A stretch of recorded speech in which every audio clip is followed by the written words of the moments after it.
pas si vous m'entendez. Bonjour à tous, on va commencer. Installez-vous. Et merci d'être nombreux ce soir ici à Sainte-Anne pour cette première séance des séminaires de Sainte-Anne qui seront consacrés au thème du sujet en psychiatrie. Alors je vais dire quelques mots pour introduire le propos de Cynthia Fleury et donner quelques perspectives sur ce qui nous a amené à ce séminaire et les spécificités de ce lieu ici en psychiatrie à Sainte-Anne. Alors Sainte-Anne, juste pour l'avoir évoqué, qui fait partie maintenant de ce qu'on appelle un groupement hospitalier de territoire qui comprend tous les hôpitaux psychiatriques de Paris intramuros, que sont donc non seulement Sainte-Anne, mais aussi Maison Blanche, Péray-Vaucluse, et puis des hôpitaux liés, des structures liées, comme la SM13 par exemple, les hôpitaux Saint-Maurice. Ça veut dire que, pour que vous ayez en tête un peu ce que ça signifie en termes d'organisation des soins, c'est l'ensemble de la psychiatrie de secteur de Paris intramuros. C'est un peu plus de 70 000 patients par an, dont à peu près la moitié ici à Sainte-Anne.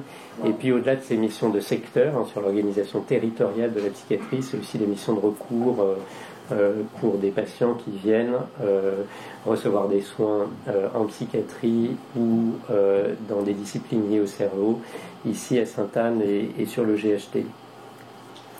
Alors, un point sur la psychiatrie, mais je vais aller aussi, bien sûr, vers les neurosciences, pour préciser le contexte, qui est un contexte qu'on ne cesse d'oublier, qui est celui de l'extraordinaire fréquence des maladies mentales. J'ai mis quelques chiffres simples ici. La schizophrénie, c'est 1% de la population générale, les troubles bipolaires, 2-3%, et la dépression sur vie entière, c'est 20%. Donc, c'est des maladies qui à peu de choses près, affectent l'ensemble des familles en France, et pour autant dont on parle très peu, qui sont encore très stigmatisantes, qui font encore l'objet probablement d'une forme de tabou, qui est en contraste avec, encore une fois, la fréquence très objective de ces troubles.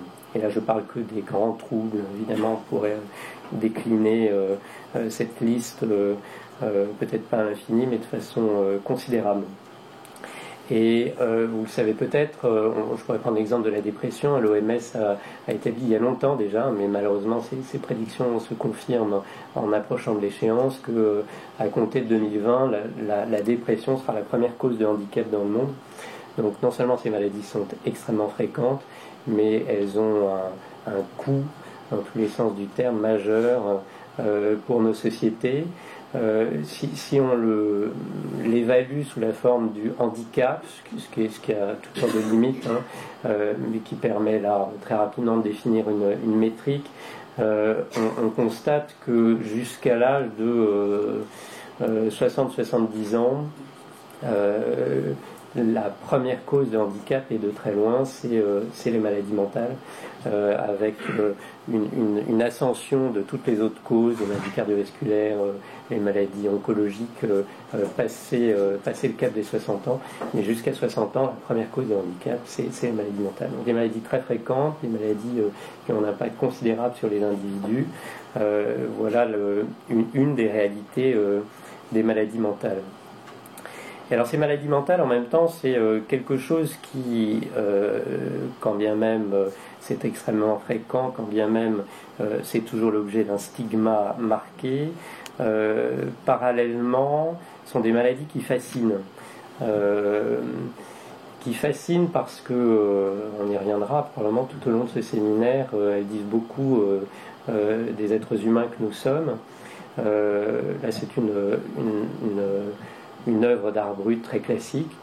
Si vous en avez le temps, d'ailleurs, à une occasion, je vous invite à visiter le musée de Sainte-Anne, qui est passionnant, ou pour aller vers un musée d'art brut, le principal, celui de Lausanne, qui est absolument remarquable. Donc là, c'est des reproductions de l'œuvre de Louise Weill qui sont très classiquement utilisées pour représenter l'art brut. Mon propos n'est pas évidemment rejoindre une sorte de discours romantique sur la folie, qui fait de la folie quelque chose dont le potentiel créatif serait ignoré, jugulé, étouffé, normalisé.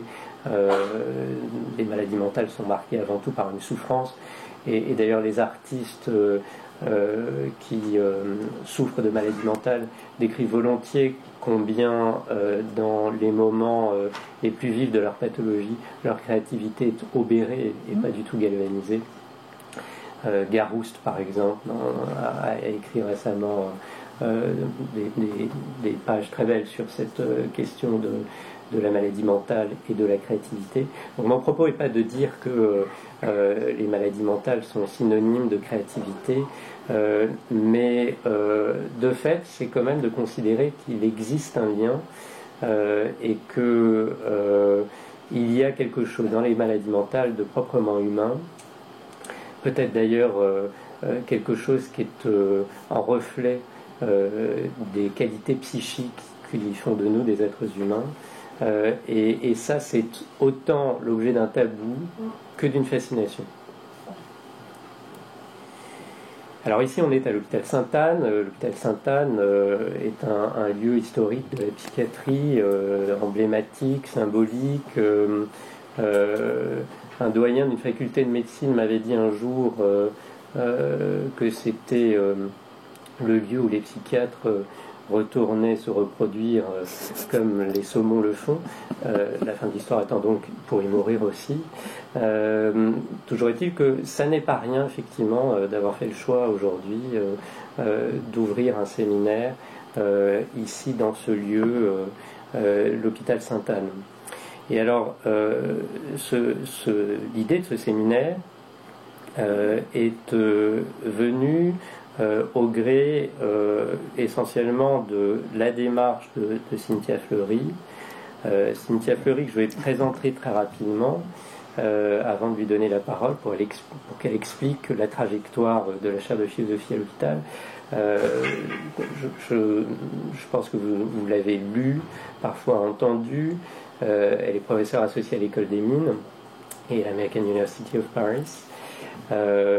Dans ses ouvrages dont j'ai fait la liste là, une mention spéciale pour les irremplaçables, membre du comité consultatif national d'éthique, un lien avec le champ de la psyché, plus d'un lien en fait, dans l'exercice de psychanalyste et dans une CUMP, et puis ce qui nous réunit pour cette déclinaison, cette ouverture ici maintenant à Sainte-Anne, la chaire de philosophie à l'hôpital.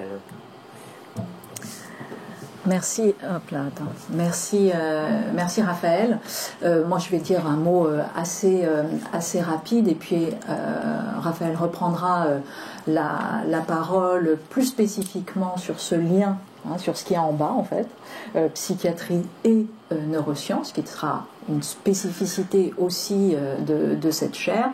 Et puis moi, je reprendrai un peu plus tard la parole, mais plus spécifiquement à partir de la philosophie, et de raconter quelque chose aussi là-dessus. Alors, quelle est la démarche pour ceux qui, j'en reconnais certains dans la salle? La chaire de philosophie à l'hôpital, elle a commencé en tout cas une de ses premières incubations, et on est toujours d'ailleurs heureux d'être à l'Hôtel Dieu. L'Hôtel Dieu avait une symbolique très particulière, et c'était pour ça aussi qu'il y avait une volonté immense de mettre la chaire de philosophie à l'hôpital, à l'Hôtel Dieu, et qui est toujours en co-brand aujourd'hui avec la chaire coopérative de philosophie à l'hôpital. Et qu'est-ce que l'Hôtel Dieu? C'était, on va dire, ce lieu pilier de la cité, un sentiment où se joue une vieille histoire de l'hospitalité aussi, contrariée, parce que quand on fait la généalogie de l'hôpital, de fait, c'était tout sauf un lieu hospitalier au sens où on pourrait le dire aujourd'hui. Donc la conquête des humanités en fait est une conquête récente à l'hôpital, et loin d'être achevée. Et puis Sainte-Anne, c'était effectivement je dirais alors là, un autre immense lieu symbolique. Raphaël en a dit quelque chose.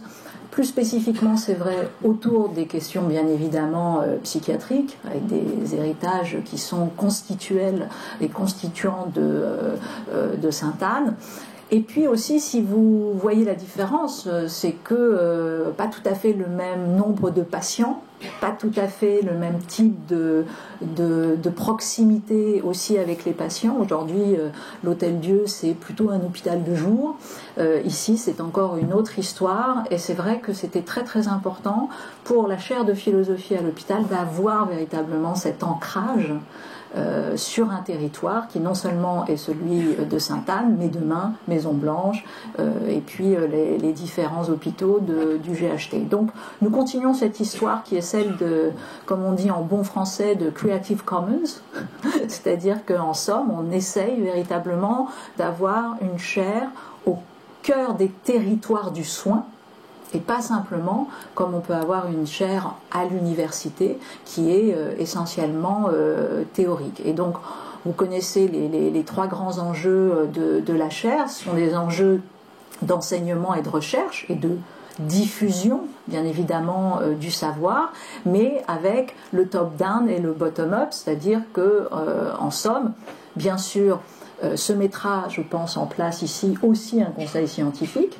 qui viendra construire tout simplement les thématiques qui sont jugées les plus intéressantes du côté de la part du conseil. Mais l'enjeu, c'est qu'aussi cette chaire psychiatrie et neurosciences soit saisie, soit interpellée par bien évidemment les patients, les médecins, les psychiatres, les autres secteurs de Sainte-Anne, du GHT et d'ailleurs, pour essayer précisément d'accompagner le soin, de le penser avec et non pas simplement de proposer quelque chose qui a été pensé ailleurs.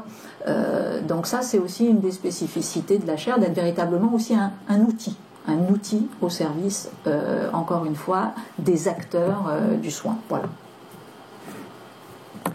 Alors, un autre élément dont nous devions parler dans le cadre de ce séminaire, c'est celui des neurosciences. Alors, concrètement, dans ce GHT, dans l'organisation de Sainte-Anne, il existe d'autres disciplines médicales liées à cet organe qu'est le cerveau, autour de la neurologie, la neuroradiologie, la neurochirurgie. Et puis parce que foncièrement, le champ de la psychiatrie est bouleversé, balayé, revisité par la question des neurosciences. Et donc on a pensé, je viendrai un peu plus loin à l'organisation du séminaire, qu'il était essentiel de trouver une place aux neurosciences et plus exactement de revisiter les nouveaux enjeux liés aux neurosciences au gré de la démarche de la chaire de philosophie. Pour le dire simplement, pour les psychiatres dont je fais partie, longtemps la tête, le crâne, a été une forme de boîte noire. Boîte noire qui laissait fantasmer toutes sortes de choses quant au fonctionnement inhérent à cet espace psychique porté, semble-t-il, par cet organe, et avec une vision, c'est un peu carabin, mais qui pouvait être de cet ordre-là. Je ne sais pas si vous le voyez, non pas encore. Consistant donc à y voir des choses manifestement très vivantes, mais sans lien le plus immédiat qui soit avec la réalité biologique qui sous-tend ces processus. Quoique ce ne soit pas quand même complètement faux. Et dans l'essor des neurosciences, on a vu ces hypothèses-là rencontrer d'autres objets, les conforter par des constructions qu'on peut qualifier de mécanicistes, celle des sciences cognitives, l'organisation d'une forme de mécano cérébral, et d'un mécano cérébral qui pouvait être validé ou semblait validé par la transparence nouvelle de cette boîte noire, c'est-à-dire le fait de voyager, de pouvoir voyager dans le cerveau. Et ça change beaucoup la façon dont on peut penser le champ qui va nous intéresser aujourd'hui, que cette possibilité de voir à travers le cerveau, d'incarner des processus auxquels nous n'avions accès qu'au travers du comportement d'une personne et surtout du récit qu'il pouvait en faire. Je l'illustre ici simplement avec la dernière méthode inventée pour voir à travers le cerveau, qui est une méthode assez impressionnante qui s'applique à tous les organes mais aussi le cerveau, qui s'appelle la méthode Clarity, qui littéralement rend le cerveau transparent. Alors ici c'est pas le cerveau d'un être humain, donc ici il y a un cerveau et ici il y a un autre cerveau qui a été rendu transparent, et cette méthode Clarity va permettre de se balader. Donc on va zoomer progressivement, ça marche, oui, dans ce quelque chose qui a disparu, qu'est le cerveau, et dont on va pouvoir observer tous les rapports anatomiques à des échelles qui sont quasiment maintenant des échelles cellulaires. Alors cette réalité de voir dans le cerveau, voir à travers le cerveau, le rendre ici transparent dans la démarche, dans la technologie de Clarity, ça ne peut pas ne pas nous interroger dans le champ de la santé mentale et des neurosciences, même si évidemment le travers le plus évident c'est un effet arbre de Noël, c'est-à-dire une sorte de fascination sur le fait que ici ou là s'allume telle ou telle région du cerveau, avec une forme de réductionnisme biologique qui achoppe très rapidement sur la complexité des objets mentaux qui nous intéressent en psychiatrie. Évidemment, il y a un travers, et beaucoup des neurosciences que je fréquente beaucoup dans le champ de l'imagerie cérébrale fonctionnelle ont quelque chose qui, du point de vue même d'ailleurs de la démarche scientifique, du point de vue de l'épistémologie, ont quelque chose d'assez pauvre en fait dans cette fascination pour l'image. Pour autant, l'image change quelque chose parce qu'elle illustre des processus psychiques, elle en détermine littéralement les bases cérébrales.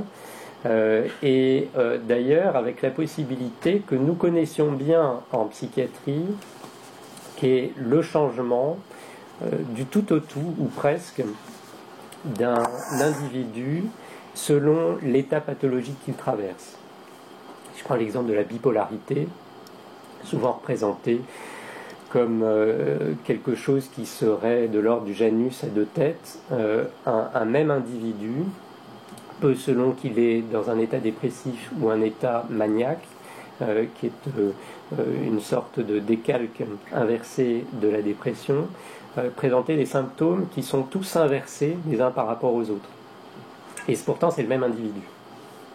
Dans le champ de l'intervention technique, psychopharmacologique, il est possible que le fonctionnement d'un individu change au gré d'une intervention extérieure, l'utilisation d'un psychotrope, ou même, prenons un exemple plus flagrant, au gré d'une modification de l'activité cérébrale d'une région précise du cerveau. Alors, je vais vous montrer la vidéo d'une patiente qui a bénéficié, dans le contexte d'une maladie neurologique, de stimulation cérébrale profonde, dans le contexte d'une maladie résistant au traitement médicamenteux, qui consiste donc à installer dans le cerveau des électrodes qui stimulent certaines régions du cerveau ou les inhibent pour changer la symptomatologie. C'est notamment une thérapeutique qui a beaucoup changé le visage de la maladie de Parkinson. Et cette publication, dans la plus prestigieuse des revues de médecine, qui date maintenant, c'est de 1999, de l'équipe de la Salpêtrière dans le New England, publication de Béjani, met en évidence une transformation brutale du fonctionnement d'une personne. Cette femme de 65 ans, vous allez voir à différents moments, On rallume le micro, ça va faire. Je vais vous passer la vidéo. On va la voir à différents moments.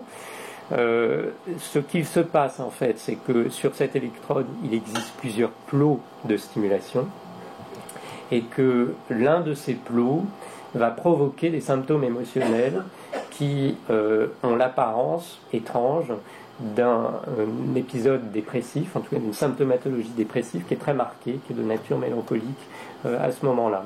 Et ce que vous allez voir, et c'est vraiment très étonnant, c'est pour illustrer ce propos de la transformation vraiment d'un individu au gré d'une intervention exogène, c'est son effondrement et puis à l'arrêt de la stimulation, qui était donc évidemment quelque chose qui n'était pas souhaité lors de cette stimulation, et bien évidemment le principe même de ces stimulations étant de choisir les plots sur lesquels faire ces stimulations pour améliorer les symptômes moteurs sans susciter ce type de détresse.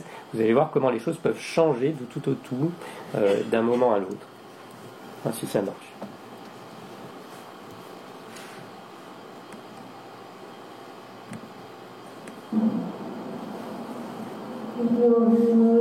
Donc la simulation est allumée là.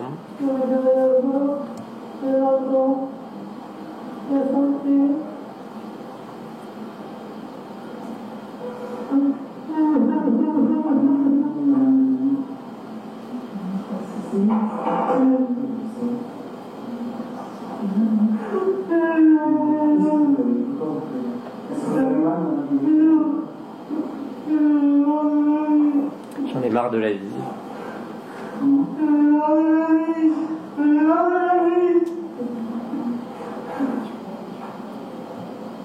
Et là, la simulation est éteinte. On est donc 8 minutes après.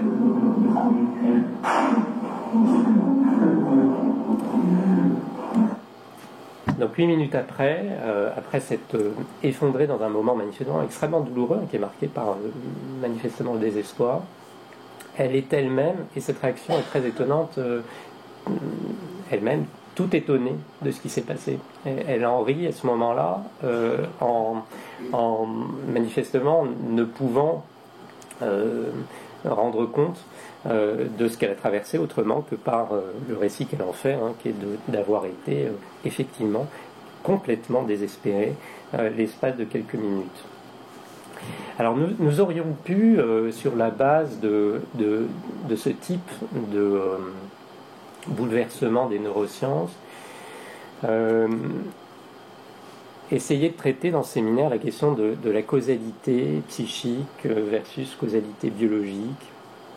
Ça a été très bien illustré par un grand freudien qui est André Green dans ce livre, La causalité psychique entre nature et culture.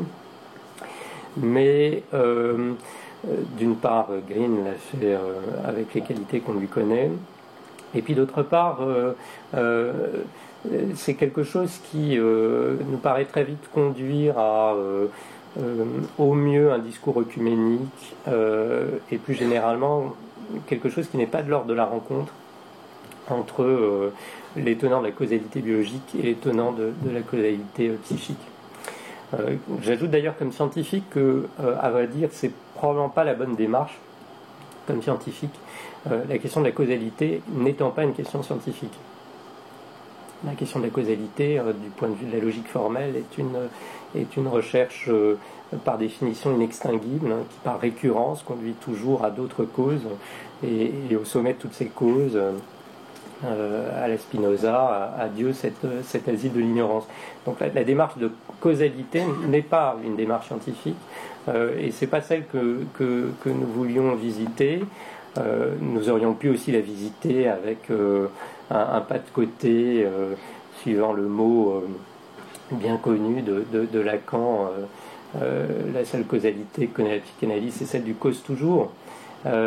Mais précisément, ce qui nous a intéressé, c'est de savoir ce qui, chez cette patiente ici, et plus généralement dans le champ de la santé mentale et des neurosciences, relève de la question du sujet. Qu'est-ce que le sujet en psychiatrie ? Qu'est-ce que le sujet en psychiatrie, c'est-à-dire qui parle, qui agit, qui est convoqué ici, qu'est-ce que cette personne peut dire du bouleversement émotionnel qui a été le sien l'espace de quelques secondes, qu'est-ce qui reste constant de son identité, quel est le fil narratif de cette identité. Voilà les questions que nous préférions poser au travers de ce séminaire. Alors les dates, vous les avez déjà eues. Aujourd'hui, c'est donc l'ouverture de ce séminaire. Cynthia Fleury va tout de suite reprendre la parole pour dérouler le fil de sa pensée et poser les jalons en fait de cette pensée pour les séances suivantes. Les deux séances suivantes seront animées également par Cynthia autour de qu'est-ce que devenir sujet en philosophie et psychanalyse, l'aliénation sociale et avatar sur la philosophie et la psychanalyse. J'évoquerai ensuite évidemment en approfondissant ce sujet que je n'ai fait que effleurer ici, la question de la désubjectivation ou non que nous impose l'essor des neurosciences. Philippe Nuss parlera des liens entre sujet sociétal et sujet malade. Un de nos collègues qui n'a pas encore donné sa confirmation, donc je n'ai pas mis son nom, nous parlera de la phénoménologie en psychiatrie. Lionel Nakache reviendra sur les questions de l'identité narrative, un sujet qu'il visite aussi bien au travers des neurosciences que des sciences humaines.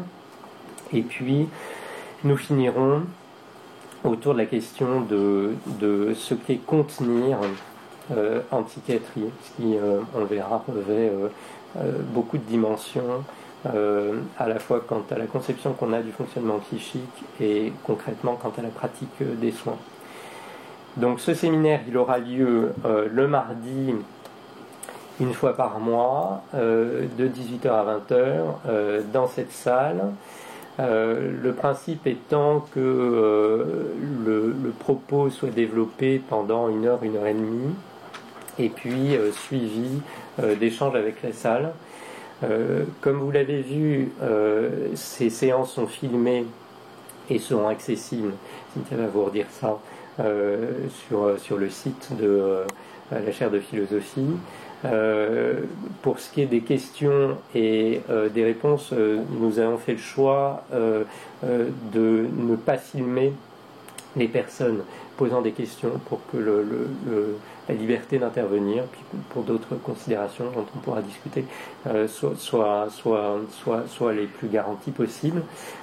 Donc nous sommes filmés, mais n'ayez pas peur de l'être. Voilà, écoute Cynthia, je te donne la parole. On commence. Oui, avant juste d'aller plus spécifiquement et de vous dire, comment dire, ce sur quoi je vais intervenir aujourd'hui, qui renvoie plus spécifiquement, c'est vrai, à la philosophie. Et puis j'ai choisi délibérément un auteur qui s'appelle Montaigne, pour commencer, parce que c'est véritablement l'avènement d'un sujet moderne, et puis c'est aussi là aussi une identité narrative, au sens où elle a été portée, construite par les essais, et comme dit Montaigne, ce que je peins c'est moi.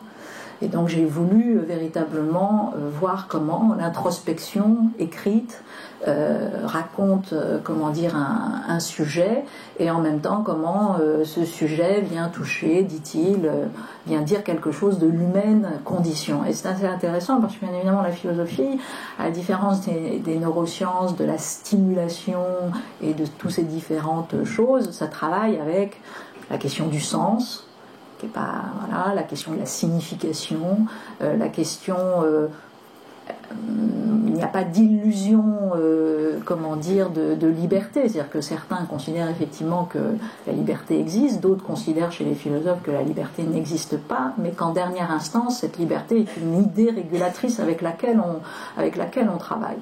Donc on a effectivement, j'ai pris un auteur qui parle de la vieillesse, de son rapport au corps, éventuellement même de la question de la maladie, je reviendrai sur des auteurs en philosophie qui, eux, traversent des périodes beaucoup plus compliquées, et notamment si on veut nommer un auteur qui, Dieu sait, s'est bagarré avec la question de la folie et qui était philosophe, je pense à Althusser, et donc on reviendra notamment dans les prochaines séances là-dessus.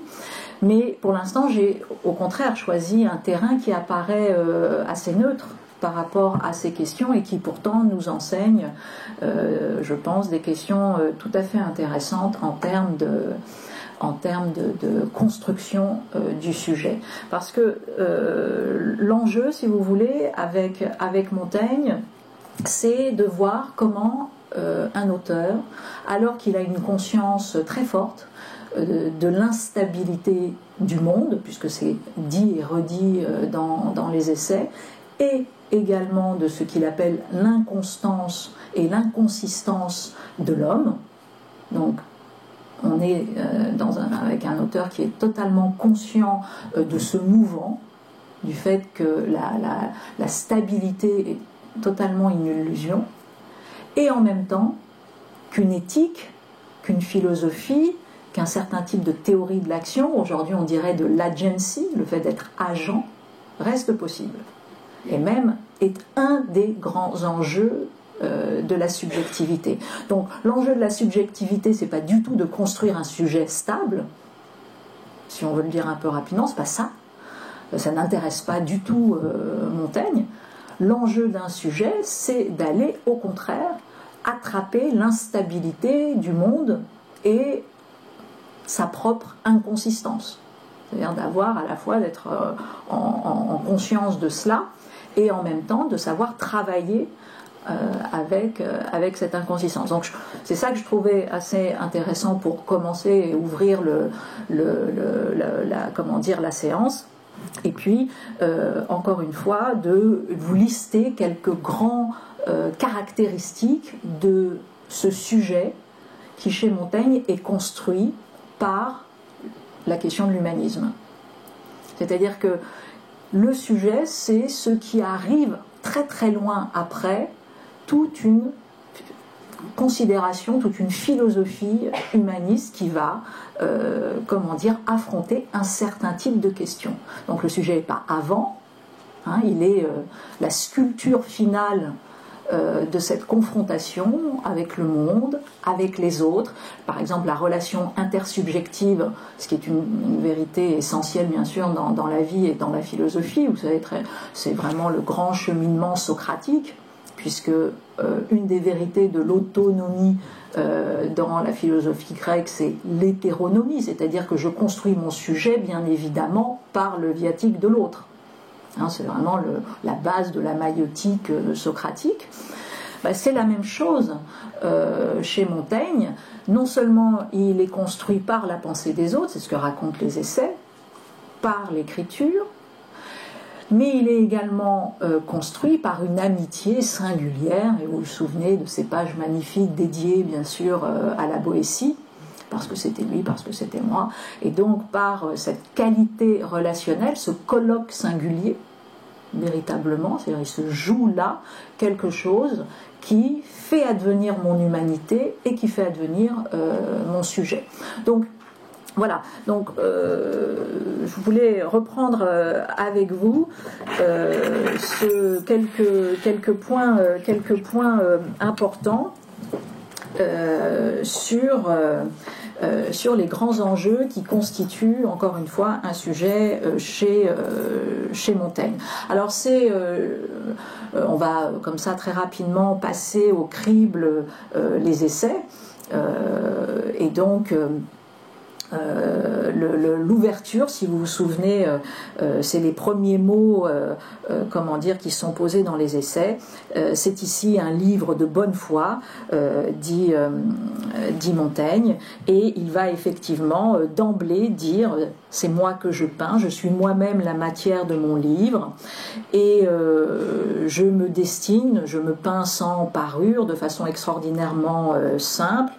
Et parler de soi n'a d'autre finalité que, d'une certaine manière, d'honnêtement peindre un homme. Il ne s'agit pas de faire un travail thérapeutique par rapport à soi-même, il ne s'agit pas, même s'il dira plus tard dans les essais que tout de même, très souvent il utilise quand même ces pages pour digérer ce qu'il n'a pas pu digérer dans le monde, et que donc d'une certaine manière il vient livrer à son journal quelque chose de cette impossibilité à négocier avec le monde, mais en même temps, non. En fait c'est un tissage. Il vient ici tisser son sujet et il va sans cesse expliquer que, et ça c'est très typique des Renaissants, et c'est très typique de l'humanisme, c'est-à-dire que vous avez un sujet qui est construit par l'écriture, par le fait d'écrire, qui est construit par le fait de lire, c'est-à-dire en gros qui est construit par l'exercice permanent du logos. Et c'est pas neutre, et on sait à quel point, même dans l'univers du soin, bien évidemment, très souvent, l'outil de l'écriture, l'outil de la lecture, etc., peut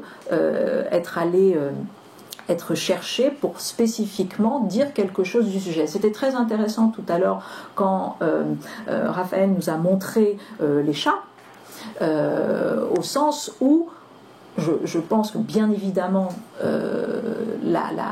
ni la folie est créative, ni la créativité est folie, etc.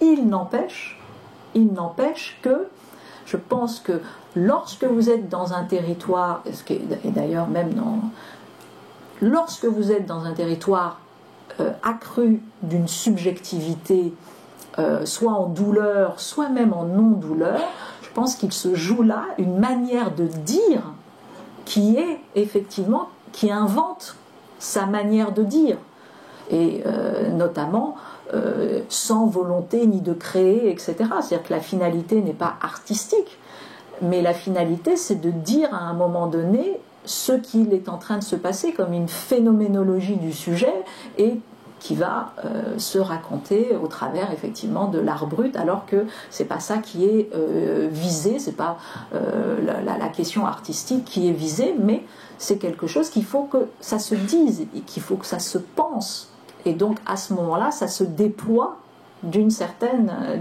façon, et ça raconte quelque chose d'une phénoménologie de la conscience, d'une phénoménologie du sujet. Alors bien évidemment, donc cette ouverture des essais qui nous montre que sorte d'idéal type du sujet, racontant, l'humanisme, c'est aussi raconter son humanité. C'est un des grands territoires, et véritablement avec une dialectique très importante sur c'est par le biais du particulier, c'est moi que je peins, que j'atteins à l'idéal type, que j'atteins à quelque chose effectivement d'archétypal, à la question de l'universel, et en aucun cas chez Montaigne ça ne reste que du particulier. C'est à la fois profondément du particulier, et en même temps chaque homme détient bien évidemment quelque chose de l'humaine condition. Donc là aussi c'est à la fois, c'est d'ailleurs très, très intéressant chez Montaigne, c'est que vous avez comme les grands renaissants une conception de l'universel qui est construite par le perspectivisme. C'est le terme que donnait d'ailleurs Antoine Compagnon lorsqu'il voulait expliquer qu'est-ce que c'était la manière de voir de Montaigne. C'est une manière perspectiviste. C'est-à-dire que, ou si on prenait un langage plus lié à Amartya Sen aujourd'hui, Amartya Sen, pour ceux qui étaient venus aux anciens cours, parlait d'objectivité positionnelle. C'est-à-dire en gros... oui, à chaque point de vue son objectivité, c'est ça que ça veut dire. Bon, donc cette réalité renaissante, c'est le perspectivisme. Donc il n'y a pas d'universel de surplomb chez Montaigne. Il y a véritablement un accès à l'universel par la variété des points de vue, la variété des sujets, et donc l'étude du particulier, des particuliers, au contraire, vient valider, consolider l'humanisme, et cette réflexion humaniste ensuite vient nourrir un sujet. Voilà, c'est à peu près ce travail comme ça d'entrelacement. Autre point important, mais qui est assez, logique, c'est que, et c'est notamment dans Essai, livre 2, et dans le chapitre qui s'appelle du démentir, et dans on continue encore sur ce lien absolument intrinsèque entre le livre, le style. Je ne sais pas si vous vous souvenez aussi quand on avait travaillé sur les questions d'accident. On avait rappelé que voilà, les questions au travers de l'accident, c'était la saisie au moment où il y a un accident, la saisie du corps propre, la saisie de l'histoire propre, c'est-à-dire que quand on a un accident, il s'agit à un moment donné de refaire histoire avec précisément ce qui a été rompu, et puis qu'une des dernières manières aussi, c'était le style propre, c'est-à-dire à un moment donné, cette sublimation de la rupture, du trauma, par le fait que l'on crée un style, on crée une manière d'être au monde. Quand Diem dirait on crée une nouvelle norme de vie, et ça on pourrait lui donner la définition du style. Donc la question du style dans un sujet, et je pense dans le soin, elle est absolument déterminante. Et ça, c'est vrai qu'on en fait notamment l'expérience en clinique psychanalytique, c'est-à-dire que précisément un sujet retrouve sa force vitale lorsqu'il a un sentiment de reprendre la main sur un style qui lui est propre. Bon. Ça, alors, très classiquement, chez Montaigne, le style est absolument déterminant, et ce sont des pages entières sur cette question du style, et puis avec en plus tout un travail autour de la langue qui vient dire cela. Mais plus spécifiquement, c'est aussi la question du temps, et c'est très intéressant d'avoir, c'est dit sans doute avant avec les Grecs, et vous savez que la Renaissance est une ressaisie de la philosophie grecque, donc c'est assez normal. Et l'humanisme de Montaigne est un humanisme qui est précisément celui qui passe par le scepticisme, la question du doute, et même plus tard en amont d'un Descartes sur le doute méthodologique, mais les sceptiques avaient cette même question. Donc l'humanisme de Montaigne se construit sur vraiment un geste méthodologique sceptique, bon, mais également le grand compagnonnage des textes, des grands textes, l'héritage grec, l'héritage socratique bien sûr, l'héritage romain, très très important, qui est absolument déterminant, la question de l'épicurisme, la question de la relation intersubjective très importante, la question de l'amitié. Les Essais est un texte où véritablement qui est structuré encore une fois par l'amitié, et puis ce qu'il appelle la fréquentation du monde. C'est un éloge permanent de la fréquentation du monde, et sur le fait que ce qui vient constituer un sujet, c'est la fréquentation du monde, et non pas la volonté de faire sujet. Ça, c'est vraiment une histoire presque subalterne. Non, c'est par la fréquentation du monde, par la question du voyage, encore une fois, par la rencontre avec la variété, la diversité. C'est un des auteurs les plus importants sur ces questions de diversité du monde, de variété du monde, de pluralité. Et ce qui est très intéressant et ce qui est très moderne, c'est non seulement la connivence avec la pluralité extérieure, puisque Montaigne est véritablement celui qui va considérer avant l'heure l'interculturalité, et véritablement le fait qu'il n'y a pas de civilisation supérieure ou que sais-je, mais qu'on est à chaque fois dans des points de vue qui ont, et ce n'est pas non plus le relativisme culturel, au sens où tout se vaut, non, mais il y a bien évidemment un grand rapport à la question de la relativité, ça c'est absolument déterminant, mais c'est aussi la pluralité à l'intérieur de soi. Donc c'est véritablement aussi lorsque Montaigne dit voilà, l'homme est mêlé, hein, un honnête homme est un homme mêlé, c'est qu'il est traversé, d'abord par, bien sûr, différentes origines, etc., mais il est traversé par toute une série de questionnements qui sont profondément déstabilisants. Et c'est ça, être un homme, c'est être traversé par sans cesse ce caractère de déstabilisation. Et donc à un moment dans les essais, régulièrement il s'interroge, notamment dans ce texte du démentir, sur est-ce qu'il a perdu son temps, hein, dit-il, ai-je perdu mon temps de m'être entretenu tant d'heures à pansements si utiles et agréables, donc à des pensées, hein, est-ce que même j'ai le droit de faire cela, et de fait, et ça aussi c'est assez moderne, de considérer que précisément pour lui c'est un des gestes les plus importants de dédier du temps à soi. Et ça aussi c'est une question sur laquelle on est revenu souvent dans d'autres endroits pour ceux qui connaissent, c'est-à-dire véritablement cette constitution du temps propre. Vous connaissez Sénèque, hein, voilà, bon, sur les questions effectivement de ne pas perdre ses heures, hein, mais de véritablement savoir cela.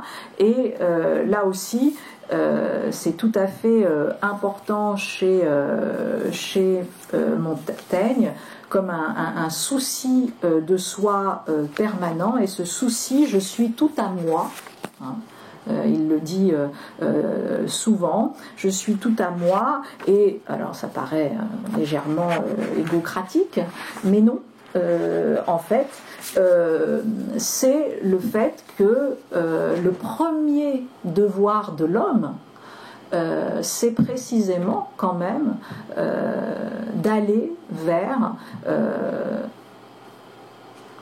qu'est-ce qu'on fabrique avec soi. Qu'est-ce qu'on fabrique avec soi? Tu as bien largement à faire chez toi, ne t'éloigne pas, et entendez-le vraiment, ne t'éloigne pas de toi, au sens où tu, sans cesse, ce travail de décentrement, puisque c'est par la fréquentation du monde, mais c'est par la fréquentation du monde en même temps qu'on fait surgir la question du souci de soi. Je le cite, là encore, c'est dans les Essais 3, chapitre 10. Les hommes se donnent à louage, leurs facultés ne sont pas pour eux, elles sont pour ceux à qui ils s'asservissent, leurs locataires sont chez eux, ce ne sont pas eux. Cette humeur commune ne me plaît pas, il faut ménager la liberté de notre âme et ne l'hypothéquer qu'aux occasions justes. C'est assez clair. Donc chez Montaigne, vous aurez sans cesse ce qu'il appelle la lutte contre l'embesognement. C'est le terme qui est utilisé chez Montaigne, c'est-à-dire qu'on ne cherche pas la besogne que pour s'embesogner. Hein, c'est-à-dire en gros, ça suffit l'agitation. Et la théorie de l'action, c'est pas l'agitation permanente. Et précisément, tout le travail d'un sujet, c'est comme s'il s'agissait de décanter sans cesse la théorie de l'action pour bien vérifier que ce que je suis en train de faire est absolument déterminant pour moi. Alors là, bon, il va y avoir quelques atterrissages forcés pour les uns et les autres, puisque de fait, c'est pas forcément notre viatique habituelle. Et c'est ça, hein, l'humanisme de Montaigne. Et c'est ça le souci de soi de Montaigne, sans cesse. Voilà. C'est absolument antinomique du temps présent. Hein. Voilà, je me tiens sur moi. Alors, vous connaissez ces questions aussi d'assiette, hein, très importantes chez Montaigne. Et communément désire mollement ce que je désire et désire peu. Bon, alors c'est encore une fois ce grand héritage de certaines tempérances, de la médiété, comme disait Aristote, aristotélicienne, de la non-hubris, voire même de l'ataraxie. Il dit à un moment donné, je cultive véritablement cette forme d'insensibilité. Alors on pourrait se dire, mais c'est totalement contradictoire avec la fréquentation du monde.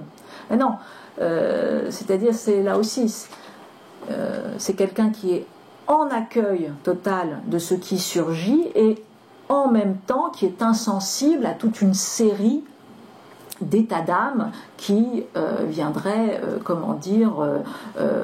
l'ennuyer. Et dans ces états d'âme, il y a tout le rapport avec la société.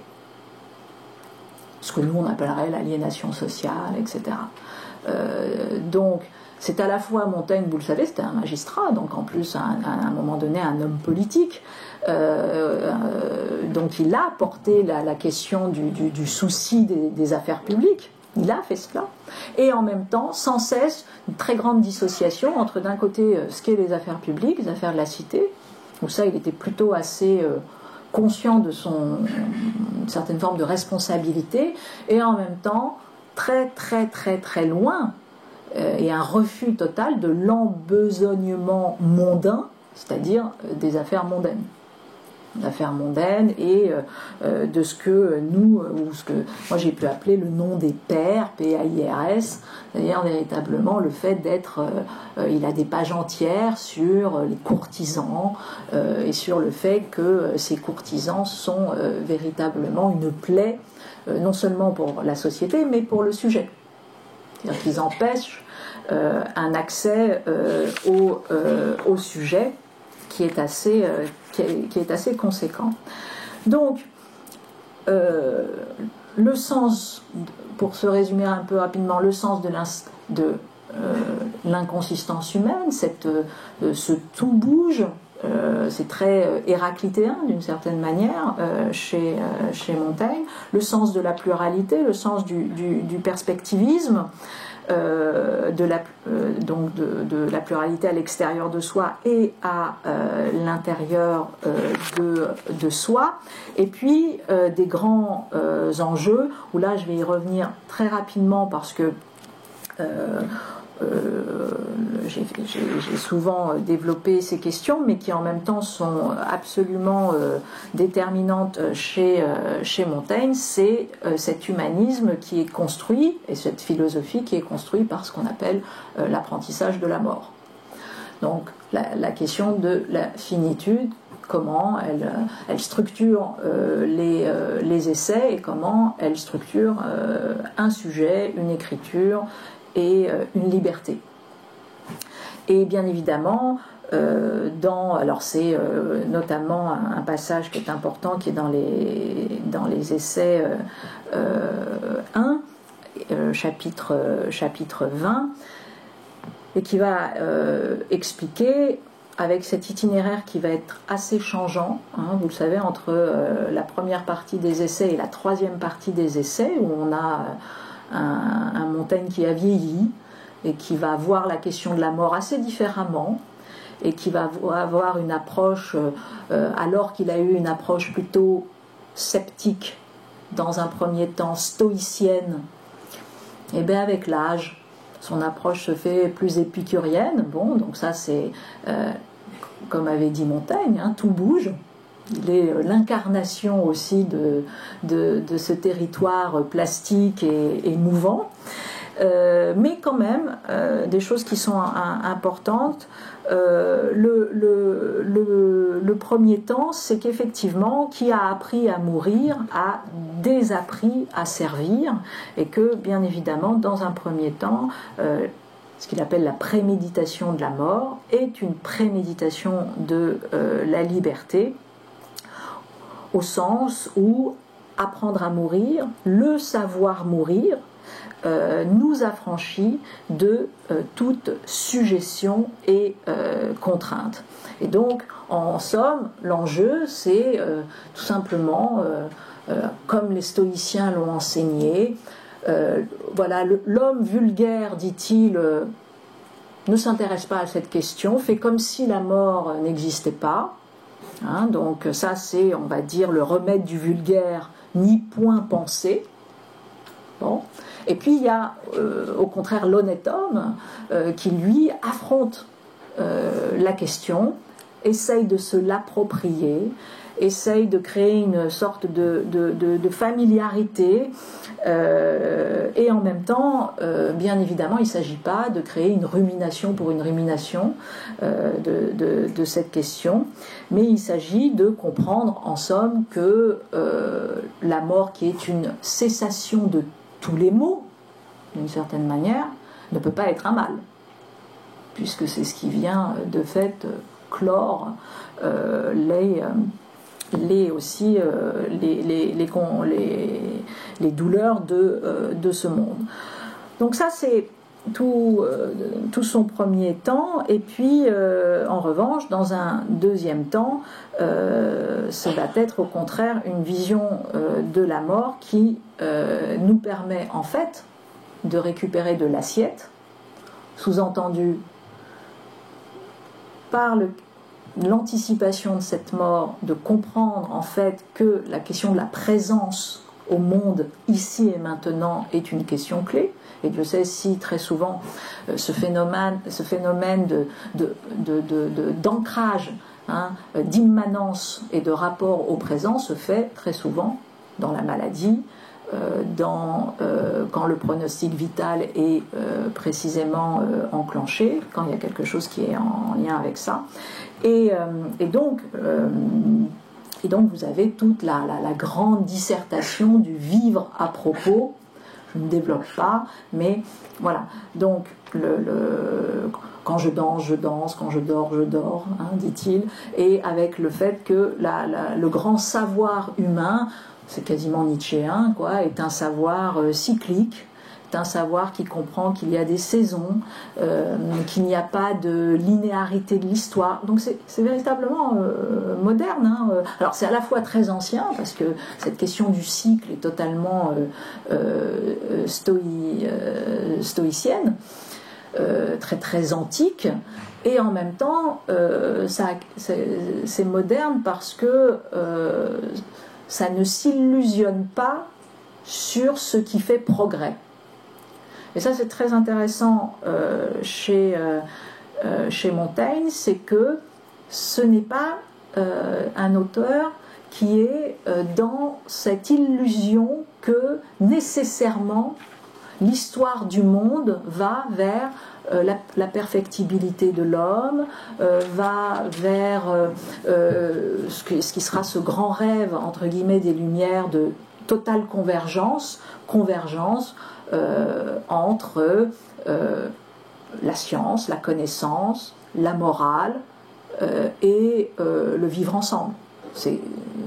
Les Lumières, c'est quand même ce grand rêve de se dire, mon Dieu, plus nous allons être connaissants, mieux nous allons nous apprécier les uns et les autres, plus nous serons conscients de nos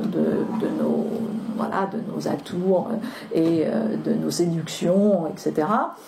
Et plus nous allons avoir un rapport éthique entre nous. Alors ça ne veut pas tout dire que Montaigne n'est pas un auteur qui a cette exigence de construire une éthique, mais il l'a profondément, c'est même ce qui fait, c'est très lévinassien là aussi, ce qui fait un sujet, c'est sans doute ce cheminement éthique qui produit un sujet.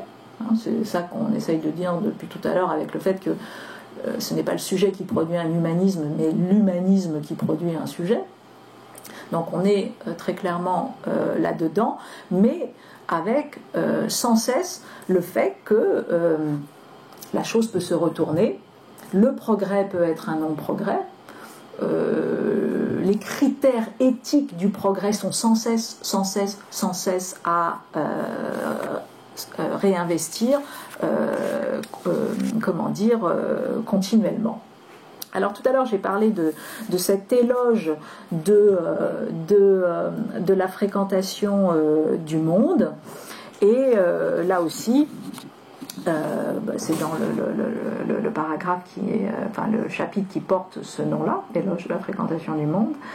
Et c'est tout ce qu'on a pu aussi renvoyer à toute cette idée du cosmopolitisme citoyen qui est là aussi une idée assez stoïcienne.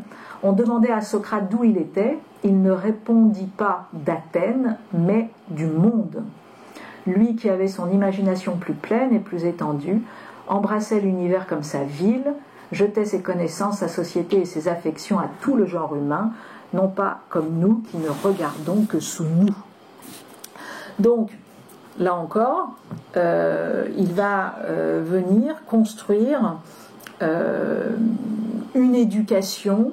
Une éducation, aujourd'hui, on dirait que Montaigne, avant l'heure, c'est peut-être un Dewey, un John Dewey, c'est-à-dire la question de l'expérimentation, la question de regarder le miroir de sa propre vie, mais pas sa petite vie, mais tout simplement en fait pour expérimenter encore une fois le monde, toujours être ne pas croire, si vous voulez, c'est ce paradoxe-là qui est qu'on s'appuie bien évidemment sur ce que l'on vit, sur ce que l'on éprouve, mais jamais on construit son propos par rapport à ce que l'on vit, au sens où on ne va pas généraliser son cas.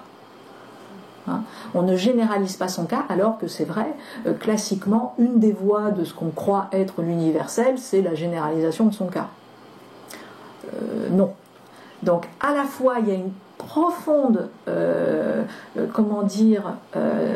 et c'est ça qui est très intéressant chez Montaigne, et je pense qu'il y a la même démarche dans la clinique, c'est-à-dire qu'on est extrêmement humble devant ce que vit le sujet, mais humble au sens où on accueille la spécificité du sujet, et en même temps, cette spécificité, si totale soit-elle, ne dit pas spécialement quelque chose du monde. Et en même temps, il y a véritablement un accès très très important sur cette spécificité. Donc on tient sans cesse les deux bouts, et là aussi c'est comme ça qu'on avance sur cette question de l'humanisme. Alors, j'avais énoncé tout à l'heure également, c'est dans le chapitre, le chapitre de la vanité, et je vous renvoie au chapitre de la vanité où, plus spécifiquement, vous aurez la question de l'honnête homme mêlé, précisément. Un honnête homme est un homme mêlé, et des mots assez durs sur la question des courtisans, le fait que les courtisans sont tout simplement ceux qui ne sont pas capables, alors que normalement ils se posent comme étant sans doute ceux qui sont les plus aptes à fréquenter le monde, ben précisément pas. Les courtisans transforment le grand monde en petit monde. C'est véritablement, on a la même chose d'ailleurs chez La Bruyère dans les caractères, qui raconte très très bien cela.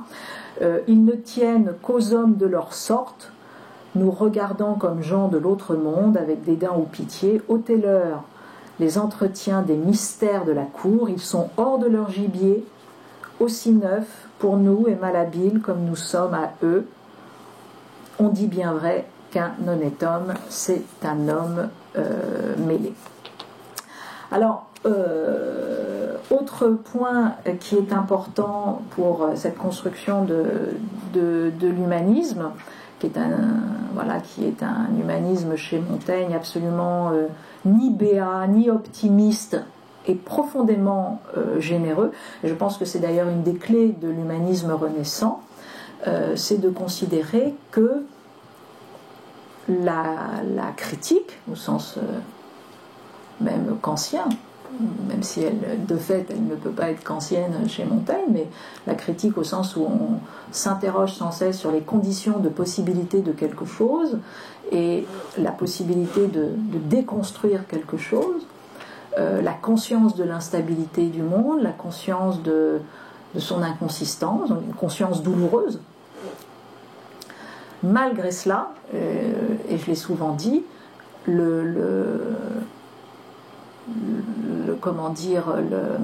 conséquence de cela ne peut pas donner lieu à du ressentiment. Donc là aussi, qu'est-ce qui fait un sujet? C'est sans cesse le fait d'avoir conscience d'une certaine manière du trépas et du fracas du monde, et de ne pas par ailleurs produire malgré tout un ressentiment. Et je pense que là aussi c'est quelque chose très spécifique de la clinique psychanalytique, qui est quand même qu'un des grands objets de la cure analytique, c'est précisément la sublimation de la question du ressentiment. Mais vous avez quand même quelque chose d'assez similaire chez Montaigne. Alors, je vous renvoie, parce que c'est là aussi voilà, très typique de la pensée de Montaigne, c'est le grand chapitre sur la vieillesse, qui est très cicéronien, où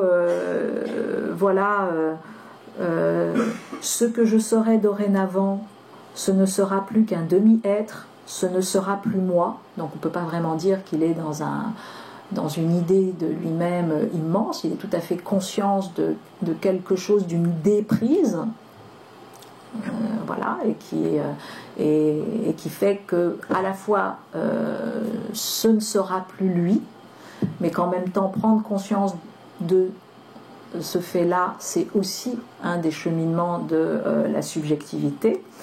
Et puis avec le fait, parce qu'il y a cette ironie entre guillemets toujours chez Montaigne, en gros, que le seul bénéfice de la vieillesse, dit-il, c'est que la dernière mort en sera d'autant moins pleine et nuisible, elle ne tue plus qu'un demi ou un quart d'homme. Bon, de toute façon, notre vie, en gros, on perd des morceaux quand même en cours de route, et que de toute façon, voilà une dent qui vient de choir, sans douleur, sans effort.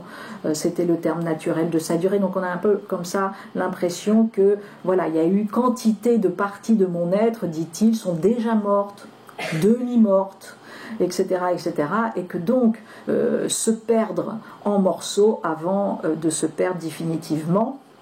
Et voilà. En même temps, dans ce chapitre, vous avez vraiment une peur, une conscience très aussi caractéristique d'aujourd'hui, je pense, c'est-à-dire de ne pas perdre sa tête, et qui est quand même un des points de mire aujourd'hui, c'est-à-dire et qui montre encore ce compagnonnage compliqué du sujet, au sens où le sujet c'est d'abord la tête, le cerveau, la conscience et le corps, certes, mais le corps, bon, petit à petit, il y a une espèce de renoncement au corps, dans un premier temps, peut-être, même s'il est absolument douloureux et compliqué, mais plus simple que le renoncement bien évidemment à une conscience éclairée. Et ça, il prie pour que cette vieillesse ne soit ni indigne, donc c'est très clair, ni étrangère à la lyre, sous-entendu qu'il puisse véritablement continuer d'entretenir un rapport à quoi? Aux humanités, alors même qu'il entre sur la voie de la sénilité. Donc vraiment, les humanités, la conscience des humanités, c'est encore quelque chose qui fait que ça fait sujet, ça tient. C'est peut-être la seule chose qui tient encore. Voilà. Autre point important sur la vieillesse, et ça c'est totalement, vous avez les mêmes choses dans Caton l'Ancien, chez Cicéron, c'est à peu près, ce texte il renvoie quand même, pour ceux qui ont lu Caton l'Ancien, ça renvoie quand même à des grands préceptes qu'on trouve chez Cicéron, c'est-à-dire cette idée que la vieillesse là aussi permet de se déprendre de l'embesognement. C'est-à-dire en gros on diminue en soi le souci des préoccupations quotidiennes de la vie. C'est en gros les fausses inquiétudes. L'agitation, les fausses inquiétudes, etc. Voilà, c'est enfin tout le soulagement que je trouve en ma vieillesse, dit-il, c'est dans les essais 2-28, tout le soulagement que je trouve en ma vieillesse, qu'elle amortit en moi plusieurs désirs et soins de quoi la vie est inquiétée, le soin du cours du monde, le soin des richesses, de la grandeur, de la science, de la santé même, de moi, et qui fait que, étonnamment, c'est par un certain type d'oubli qu'on constitue au contraire un vrai souci de soi en allant au plus pur de ce qui nous constitue. Et là aussi, c'est très Cicéron. Dans Caton l'Ancien, vous avez Cicéron écrit qu'il ne faut pas rater, je ne sais pas si vous vous souvenez, qu'il ne faut pas rater sa sortie. Bon, là aussi, c'est assez drôle d'ailleurs, cette idée-là. Le sens de la sortie, la sortie de scène. Voilà, puisque Dieu nous donne loisir de disposer de notre délogement, j'aime bien le terme, préparons-nous-y, plions bagages, prenons de bonne heure congé de la compagnie.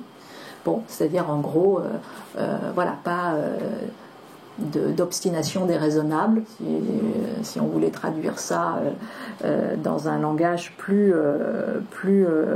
comment dire, actuel. Et là aussi, très Cicéron, avec le fait que déjà la vieillesse est quelque chose d'assez compliqué, mais alors si en plus on la renforce par de l'inadéquation éthique, là c'est le pompon. Sous-entendu, c'est le fameux exemple du vieux père cassé et demi-mort qui continue de vouloir jouir seul des biens qu'il devrait donner, dit-il, à l'avancement et à l'entretien de plusieurs enfants. Ça, c'est très drôle parce qu'on a aussi ça chez Cicéron, de dire à un moment donné, voilà, le fait de s'accrocher comme ça, voilà, et que au contraire, que la générosité est absolument essentielle pour qu'à un moment donné, la vieillesse, d'une certaine manière, déploie ses faibles atours. Donc, ça c'était ce que je voulais vous dire un peu du sujet. Et puis un dernier, un dernier concept avant l'échange qu'on peut avoir ensemble. C'est un des concepts qui peut résumer d'une certaine manière toute la philosophie de Montaigne, et qui avait été posée par mon vieux professeur, ancien directeur de thèse, Pierre Magnard, qui est un des grands spécialistes de Montaigne. Et ce concept, c'est celui de la prud'homie, pour expliquer ce qui constitue fondamentalement, d'une certaine manière, l'humanisme renaissant, et sans doute la question du sujet.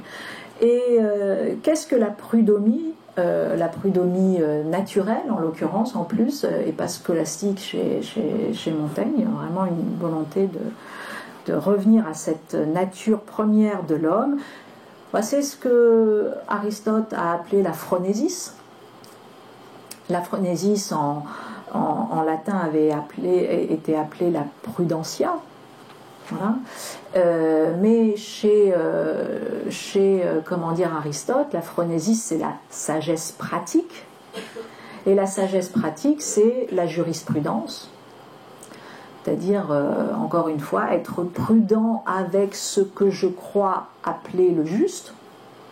Bon, ce qui est très intéressant, parce que chez l'humanisme de Montaigne, et bien évidemment un humanisme qui s'intéresse à la question de la vérité, oui, enfin c'est quand même un humanisme qui s'intéresse à la question du bien, du juste.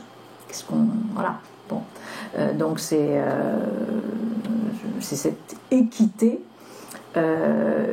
et encore une fois, sans cesse la prud'homie, avec cette idée que bien évidemment l'esprit de la loi, d'une certaine manière, est supérieure à la lettre de la loi.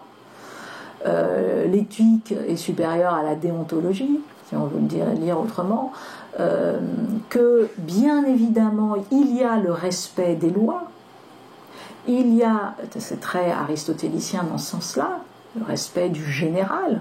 Mais, comme dit Aristote, il y a ce qu'on appelle la discrimination de la norme. C'est-à-dire que par essence, la loi est générale, la loi est indéterminée. Et donc, le vêtement n'est jamais sur mesure.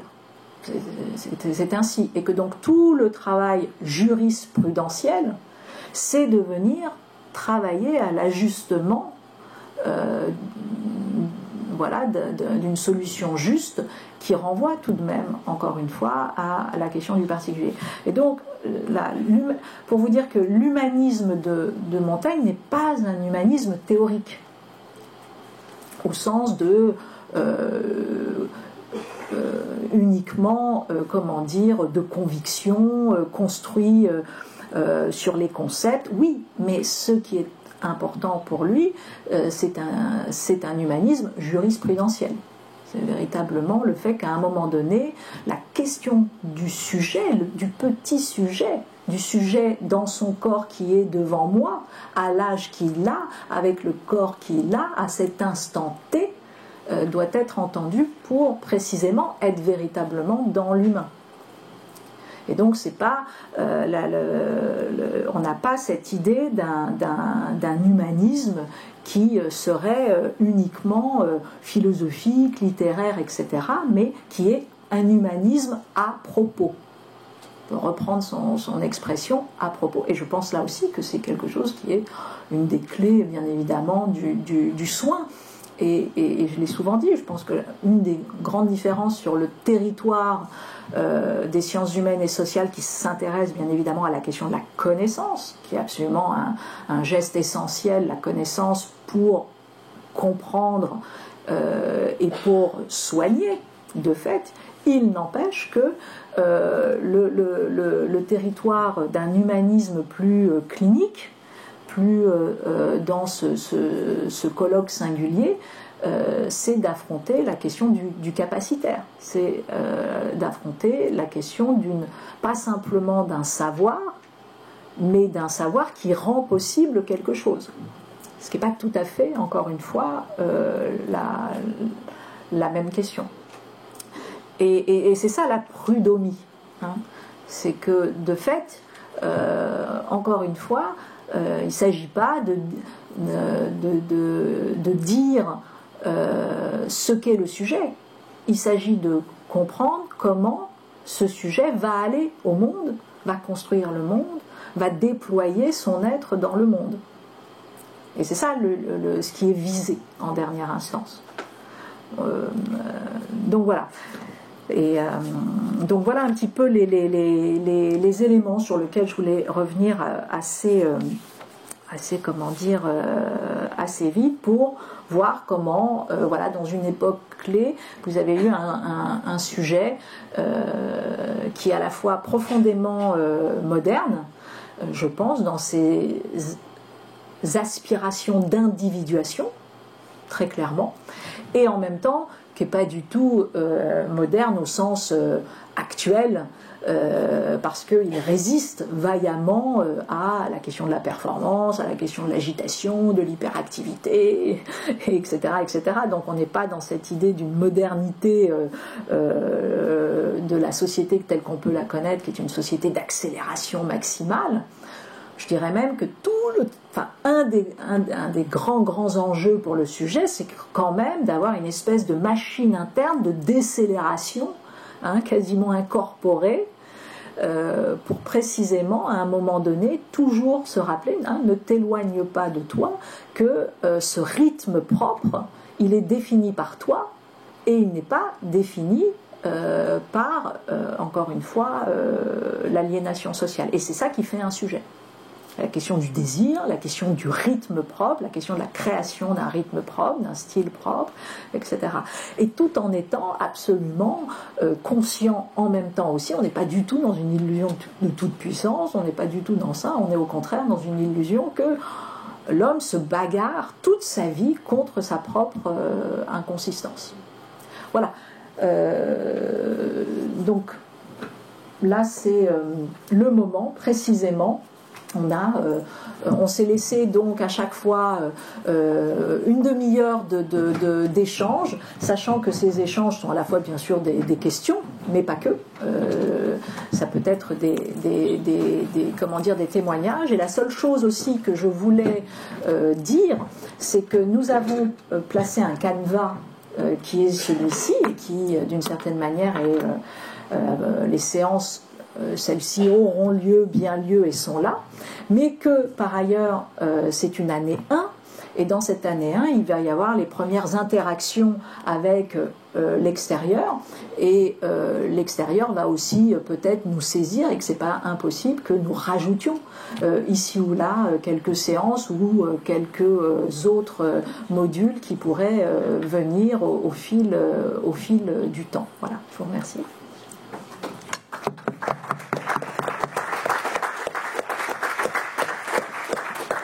Alors on a un micro quand même pour que tout le monde puisse bien, même si la salle est plutôt assez simple au niveau du son, mais on a un micro pour ceux qui veulent éventuellement prendre la parole.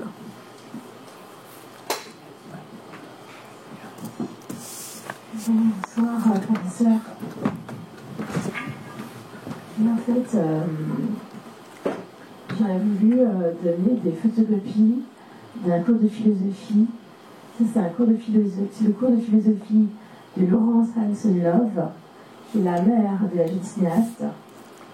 Et en fait, ce qui est étrange, c'est qu'en terminale, j'avais le malheureux Patrick Lévy qui avait eu des électrochocs, avec lequel j'étais atroce. J'étais vraiment atroce avec lui. Et il voulait que je fasse de la philo. Il voulait que je fasse de la philo en première année. Alors que moi, comme une idiote, je me suis retrouvée en 3e année à Nanterre, en 1993. Là, j'ai rencontré d'abord le docteur William David de Carvalho. C'est par l'adolescence ce que je dis, parce que là, ça fait 6 ans que je n'ai pas appris la fac. Il faut que je reprenne la fac. Donc, c'est mon cousin Raphaël Virion. C'est-à-dire que je devrais demander à ce que le professeur Guérin ait la gentillesse de demander au docteur Isabelle Amado de me faire bénéficier des cours de remédiation cognitive. Parce que là, c'est pas du tout. Ça part dans tous les sens. Donc, ce que vous m'avez dit, j'ai une très bonne en latin quand j'étais adolescente, à Buffon. Mais il fallait que je reste à Buffon. Si à Buffon, j'aurais eu Laurence Assénaf comme prof, Monsieur Barbet, qui est mort malheureusement du sida. Je vous interromps. J'ai bien entendu le message. Merci beaucoup. J'ai bien entendu le message et je pense qu'on aura l'occasion d'en discuter. Merci beaucoup. Merci.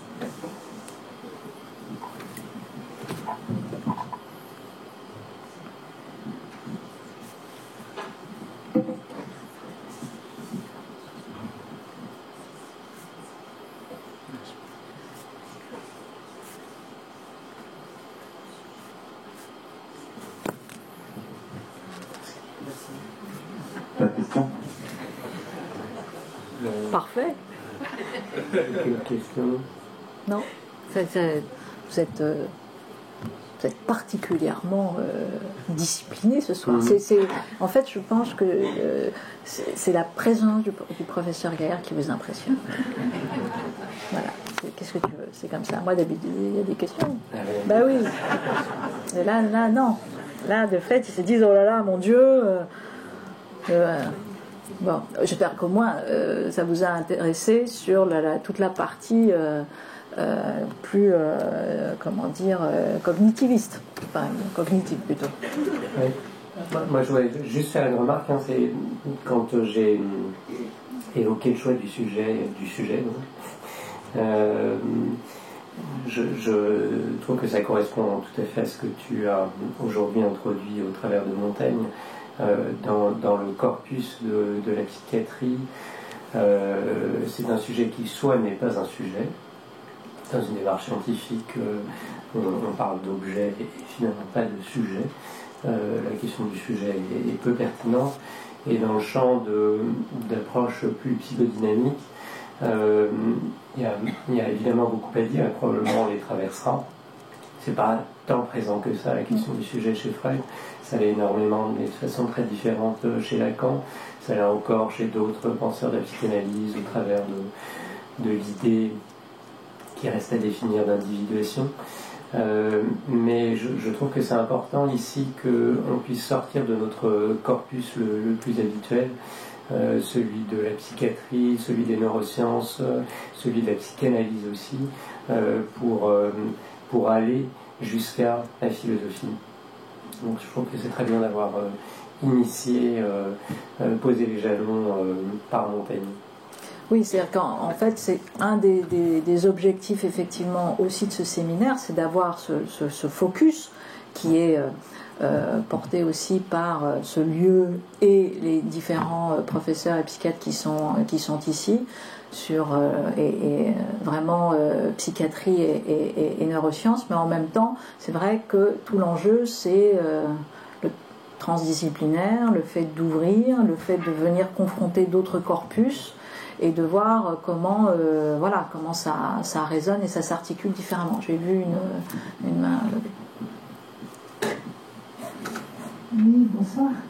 D'abord, je voulais vous remercier et vous dire que je trouve que c'est très important parce que, par exemple, pour reprendre une phrase de Foucault, médecine et philosophie, il n'y a qu'un seul domaine. Je pense que si on laisse tomber ça, la médecine est mal barrée. Donc évidemment, je ne peux qu'être ravie de vous avoir entendu. Pour ma part, je suis un peu à la Cicéron, un peu vers l'osium. J'espère cum dignitate. Et donc, je trouve que c'est très important. Mais je dirais aussi, si je peux me permettre de plaisanter un petit peu, qu'une des phrases les plus drôles de Montaigne, c'est quand même que le monde est un branloir. Oui. Un branloir. Tout à fait, oui. Alors, vous avez raison, j'aurais dû montrer, j'ai sous-entendu son style, mais effectivement, son style va jusque-là avec régulièrement des expressions qui, d'ailleurs, montrent à quel point, chez Montaigne, l'esprit de sérieux est absolument antinomique de toute réflexion philosophique digne de ce nom, et c'est un refus vaillant par le style aussi, de forcer le sujet à revenir sur le sol de son humilité, de son expérience, etc., et du principe de réalité aussi. Donc, et c'est régulièrement fait par le style qui, clac, fait comme si on est peinard, on est en train de lire des vers de Virgile, etc. Puis derrière, pouf, on se prend une série d'onomatopées, on se prend de l'argot, entre guillemets, de l'époque, et on atterrit sur son... voilà, je terminerai, et qui est un des plaisirs réguliers de Montaigne de nous faire atterrir là-dessus. Merci Françoise de nous rappeler la truculence de Montaigne. Deux petits points. L'osium n'est pas réservé, on y aspire tous. Et je pense d'ailleurs que c'est une réponse là de Cicéron à la question de l'embesoignement chez Montaigne. C'est une vraie question que de pouvoir cultiver cet osium. Merci aussi de préciser que la question du divorce possible de la médecine et plus précisément de la psychiatrie avec la philosophie est extrêmement problématique. En même temps, on a du mal à vivre avec la possibilité de ce divorce. D'une part, qui ici ne souhaiterait pas rencontrer un psychiatre dont les compétences médicales, l'expertise est ici garantie par tel apprentissage et telle mise à jour des connaissances, de même qu'il va rencontrer un neurologue, un garagiste, tout autre professionnel en aspirant à ce qu'il y ait une expertise chez lui dont il puisse bénéficier. Et en même temps, même si je fais partie d'une école qui revendique volontiers l'identité médicale, il est bien certain qu'on ne peut pas résumer la psychiatrie à cet exercice purement médical. Alors il va falloir qu'on trouve un cheminement entre une forme d'expertise qui est celle de la médecine et puis tout le reste. Un cheminement qui pourrait d'ailleurs consister à inverser un peu la problématique. Et un autre des grands penseurs de ce lieu, Henriet, l'avait dit de cette façon, finalement ce n'est pas la psychiatrie qui est une branche de la médecine, c'est la médecine qui est une branche de la psychiatrie. Oui. Oui. Bonjour, moi je voulais savoir, en plus je suis enseignant, donc c'est pour ça aussi, il n'a jamais été envisagé des cours ou des UV de philo en psychiatrie. Est-ce que ça existe? Alors, ça a déjà été envisagé. Alors, en l'occurrence, dans l'enseignement de la formation initiale auprès des médecins, vous avez peu d'heures, mais quelques heures qui sont celles, entre guillemets, des humanités, de la philosophie, de l'éthique. Donc, vous avez cela. Le but aujourd'hui, c'est quand même, dans certaines facs, de repenser ce curriculum, de le densifier, de lui donner plus de présence. Parce que c'est vrai que c'est très très léger et ça se fait avant la spécialisation. Et donc ça après en revanche c'est Raphaël qui va répondre sur le moment dit de la spécialisation. Est-ce qu'il y a de la philo? Ça je ne sais pas. Il y a des courants en tout cas. Il y a de multiples courants voilà. Par lesquels on peut se faire emporter. La diversité du champ de la psychiatrie est absolument gigantesque. Donc si on voulait en faire un corpus avec un esprit systématique au moment de l'apprentissage et donc des apprentissages spécifiques dans chacun de ces champs, ce serait sans fin. Donc il n'y a pas d'enseignement de la philosophie, mais il est bien évident que les sciences humaines, quelque chose qui va au-delà de la question de la médecine, de l'expertise technique, c'est bien présent dans la formation des psychiatres. Alors ensuite, il y a une réalité qu'on n'a pas évoquée, mais qui traverse toute réflexion qu'on peut avoir dans une chaire telle que la chaire de philosophie à l'hôpital, c'est que la rencontre avec les problématiques que l'on peut développer, accompagner par les philosophes, c'est une rencontre qui commence par la rencontre des patients, la rencontre d'expérience du soin, et qui pose constamment des questions qu'il n'est pas toujours facile de fréquenter seul, c'est vrai, mais qu'il est difficile de ne pas se poser. Et en l'occurrence, juste pour là, quand on a tout à l'heure nommé les différentes séances, ce qu'on appelle la psychiatrie phénoménologique, c'est véritablement quand même une psychiatrie d'essence philosophique, puisque c'est Bieswanger, etc., mais c'est Husserl, et c'est comment, à un moment donné, la question du sens, du phénomène du sens vient tout d'un coup être articulé à la question de la psychiatrie, alors que c'est pas nécessairement toujours cette question de quelle est la finalité, qu'est-ce qui anime un sujet, le sens de sa vie, le sens de la vie, tout d'un coup c'est une question qui fait sens pour la psychiatrie phénoménologique. Donc là pour le coup il y a des courants entiers de la psychiatrie qui cheminent avec la philosophie.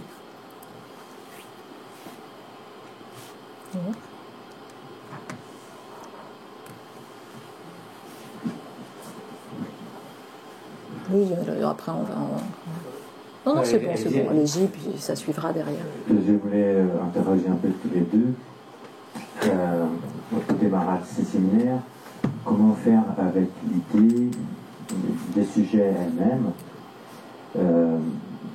J'aime bien l'affirmation d'un collègue qui dit toute idée du sujet est idéologique et historique aussi.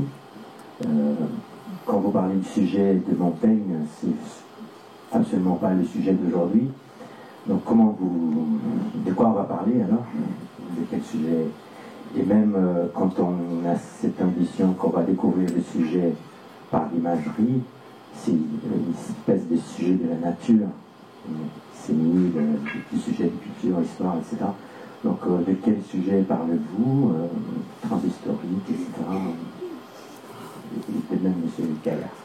Oui, alors nous on va de fait, à chaque fois s'appuyer sur des corpus, donc des auteurs, au sens où, voilà, encore une fois, j'ai parlé de perspectivisme tout à l'heure, donc on va pas, méthodologiquement, on va passer par cette histoire-là, c'est-à-dire à un moment donné, de ne pas parler du sujet de façon totalement comment dire, ahistorique, bon, mais d'essayer de se nourrir par les apports de grands territoires de philosophie, de grands corpus, même si de fait, il y a toujours à un moment donné un travail avec l'articulation de ce qui est aujourd'hui, et ne serait-ce le fait que nous sommes ici et aujourd'hui à lire par exemple ce soir Montaigne, et que nous l'avons fait quelque peu résonner aussi avec des problématiques qui sont totalement actuelles et qui de fait font un effet de décontextualisation par rapport à ce qui est chez Montaigne, et c'est toujours ainsi. Donc de quel sujet voilà, on parle toujours d'un sujet qui à un moment donné est pensé un peu théoriquement, et puis après, comme dirait Lacan, on bricole. Hein, donc moi voilà, c'est un petit peu ça qu'on fera en philosophie et en psychanalyse, et encore une fois, j'espère très vite que ce séminaire sera le lieu d'une saisie par aussi les praticiens du soin, pour venir précisément, peut-être aussi parfois par l'entrée de cas, et donc alors là résolument de rentrer par une question très encore plus focus, mais je pense que ce sera aussi important de faire ça. Alors est-ce qu'on a trouvé le sujet? Donc, peut-être pas, mais on peut essayer de le fréquenter au travers de la pensée plusieurs. Et quant au caractère daté, de fait il est circonscrit, même spécialisé de la pensée de Montaigne. En même temps, on vient de le dire, l'écho de sa pensée peut être vif aujourd'hui, si on reprend que l'idée d'embesognement par exemple, et la façon dont on peut penser aujourd'hui. Il est évident il me semble évident qu'il y a une forme d'écho au travers de quelques siècles. Donc que les théories du sujet soient datées, inscrites dans une pensée, et même quelque chose d'idéologique probablement, mais rien n'empêche d'en chercher les échos aujourd'hui, et puis peut-être même de penser qu'il peut y avoir quand même quelques éléments du registre de l'universel qui traversent ces siècles. Sur la question des neurosciences, la question ne sera pas celle de trouver le sujet avec les neurosciences, mais plutôt de savoir s'interroger sur le fait, qui à mon avis d'ailleurs en fait est un faux procès fait aux neurosciences, le fait que les neurosciences feraient disparaître le sujet. On ne le trouvera pas dans l'IRM, ça c'est sûr, enfin à ma connaissance. Mais plutôt la démarche foncièrement non dualiste des neurosciences cognitives amène à des allers-retours entre les conditions d'émergence de processus psychiques tels qu'ils sont très concrètement incarnés et l'interrogation sur celui qui agit ces processus, qui les dit à un moment donné, qui en fait un récit. Et là, on a un effort de réflexion qui probablement ne pourra se résumer en une séance, mais dont on essaiera de poser quelques jalons. Sur un point, par exemple, que vous avez évoqué, le sujet de la nature et pas celui de la culture, pardon, je rebondis immédiatement. Dans une logique non dualiste, cette distinction n'est pas pertinente. La trajectoire culturelle est par définition inscrite dans cet organe qui porte la pensée correspondant à cette traversée culturelle. Je ne peux pas d'un côté penser le culturel et le biologique, de même que je vous ai fait part du fait que nous avons souhaité justement éviter ce clivage qui s'impose très vite, très simplement, entre causalité biologique et causalité psychique. qui est une façon de penser ce dont on parle aujourd'hui, dont on va parler toute cette année, mais qui nous semble moins intéressante que dans l'interrogation sur le sujet. Je sais pas si j'ai répondu. Justement que nous aussi, on a une vision idéologique du sujet, la nôtre aussi. Oui. On n'y échappe pas. Oui, bien sûr, bien sûr. Là, il y avait aussi là. Oui, Henriet disait que la maladie mentale est une pathologie de la liberté. Et Lacan affirmait le contraire, c'est-à-dire que les malades sont les seuls qui soient libres. On retrouve cette idée chez Breton, dans Madja, par exemple. Qu'est-ce que vous en pensez? Vas-y, Raphaël, à toi. Parce qu'il y a quelques acadiens dans la salle, donc je prends des risques. Je n'ai pas mon gilet pare-balles. J'aime beaucoup Henriette. Je trouve que cette définition de la maladie, qui va bien au-delà de la psychiatrie, encore une fois, qui traverse la médecine comme pathologie de la liberté, est une très belle définition de la maladie. Cette idée que puisse être perdu des degrés de liberté, de déclinaison possible, d'articulation possible, et que s'impose quelque chose qui se répétera, qui emportera le sujet dans telle ou telle dimension symptomatique, et pas seulement en psychiatrie. Je trouve que c'est une très belle description, en tout cas moi j'y adhère pleinement, peut-être de façon idéologique, que celle d'Henriet, des maladies mentales comme une pathologie de la liberté. Bonsoir. Alors, je ne suis qu'étudiante en psychomotricité, mais je trouve que vous n'avez pas assez évoqué le côté du corps. Oui. Alors, je ne sais pas du tout si c'est voulu ou pas. Non, vous avez tout à fait raison. C'est pas tellement voulu.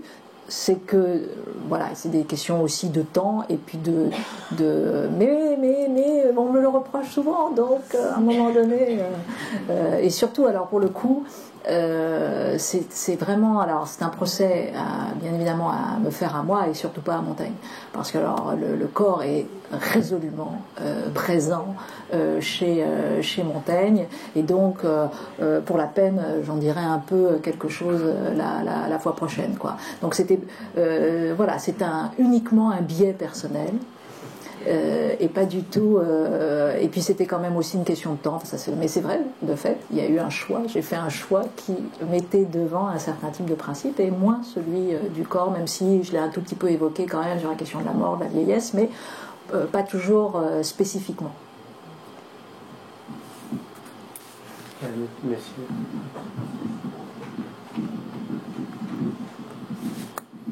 Je vous remercie de me donner la parole. Je suis retraité, membre de 3 associations de proches de malades, et je peux vous dire, en tant que retraité, j'aurais préféré faire autre chose que de m'intéresser à la psychiatrie.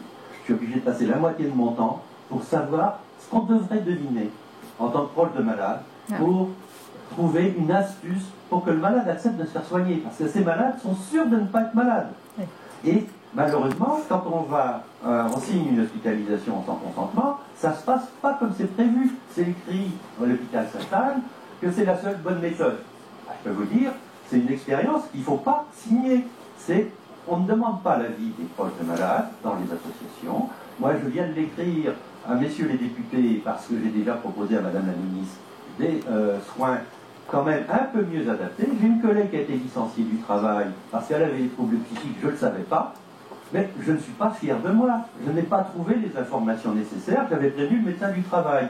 Elle, en 7 mois de présence, elle avait qu'1 mois de résultats. Comme ingénieur, on peut dire que c'est pas brillant. Bon, il y a plein de choses qui ne vont pas dans le monde de la psychiatrie.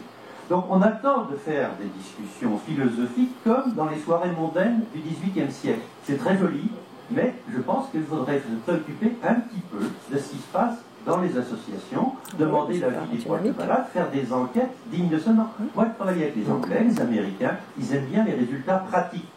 Alors, quand je regarde les résultats pratiques, en psychiatrie, c'est remarquable. Ah ben non, on a réussi à mettre ça secret. Avant, il y avait les RAPSI, maintenant, non, c'est devenu secret, les RIMP. Ah bah attendez, le privé pourrait le savoir. Donc il y a plein de choses qui sont classées secrètes, anormalement secrètes. Donc je voudrais attirer votre attention quand même sur le fait qu'on est au XXIe siècle, on n'est plus au XVIIIe siècle, et la vie des autres personnes, ça peut compter. Les proches de malades, ils préféreraient ne pas vivre dans un labyrinthe inextricable pour faire soigner leurs proches. Merci de votre attention.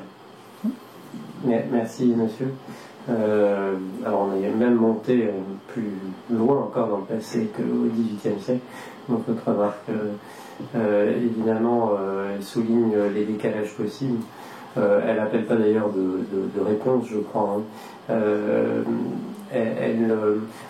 Je trouve juste que votre appel à la pragmatique anglo-saxonne là, et à une prise en compte de la position des familles de patients, je la partage complètement sur le fond, et on n'a jamais réussi à faire en France aussi bien que dans les pays anglo-saxons sur la question de la présence des familles de patients. Pour autant, je pense que la réflexion que nous essayons de développer ici et ailleurs, elle est vraiment nécessaire, enfin, nous espérons vous en convaincre, dans la trajectoire, dans l'exercice de la psychiatrie, dans l'expérience de la psychiatrie. Ça ne se dit pas seulement du point de vue des praticiens. Et donc, quand même, je persiste sur l'intérêt de ce décalage vers la philosophie. Oui, alors juste pour tout de même rappeler que, en tout cas, une des ambitions premières de la chaire de philosophie à l'hôpital, c'était de défendre l'idée d'une fonction soignante en partage, et donc qui n'était pas portée par les seuls soignants, et que le soin était de fait une sorte de création, d'un acte commun de création, et donc dans cette création-là, la part des aidants, la part de la famille, la part des patients, bien évidemment eux-mêmes, est absolument constitutive. Donc je veux dire par là que c'est quand on a évoqué tout à l'heure le côté à la fois top-down, donc le fait que ça descende entre guillemets, comme éventuellement ce qui est proposé ici aujourd'hui, parce qu'on vous a proposé une série de conférences, de cours, etc., de séminaires, voilà, cherchez le terme, mais en revanche la question du bottom-up est possible aussi. Donc vous pouvez,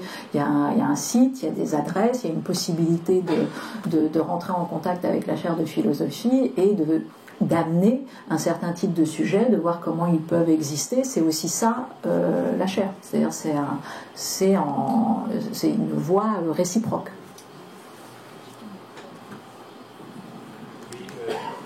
On a encore deux questions et puis on... Je pense que les neurosciences sont toujours un peu suspectes de déterminisme.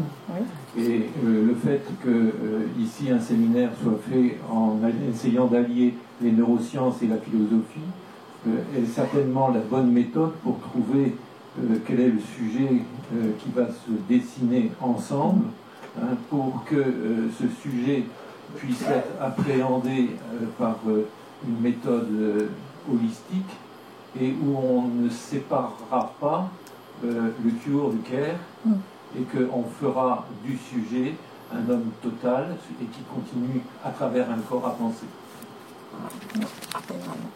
Est-ce qu'il y a une dernière remarque, et puis on lèvera la séance. Merci.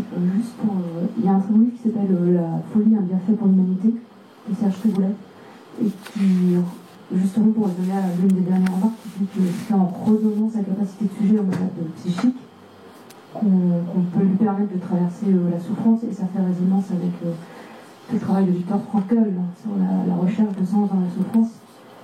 Et moi, il me semble que c'est justement en redonnant capacité, s'il y a de peu, à la personne souffrante psychique, de redevenir totalement sujet d'elle-même et de s'approprier sa souffrance, donc le rapport à la loi et à la limite, qu'on lui redonne sa dignité, sa capacité à se réapproprier son histoire et sa liberté. Vous pouvez juste, j'ai pas entendu le livre. Non, la folie, un bienfait pour l'humanité. Oui, voilà, c'est ça. C'est un beau livre dont, si je peux me permettre, le titre ne correspond pas à ce que vous avez parfaitement résumé par ailleurs. Je pense que le titre pose problème, enfin me pose problème en tout cas, et le propos va bien au-delà de ce titre. Il rappelle notamment que le travail du psychiatre, dans la définition du mot psychiatrie, c'est le prendre soin de l'âme, donc qui fait résonance sur le travail philosophique. Bien sûr. Ouais. Donc voilà, écoutez, en tout cas, merci d'avoir été des nôtres. Et puis la prochaine séance, je crois que c'est en décembre. Voilà, 5 décembre.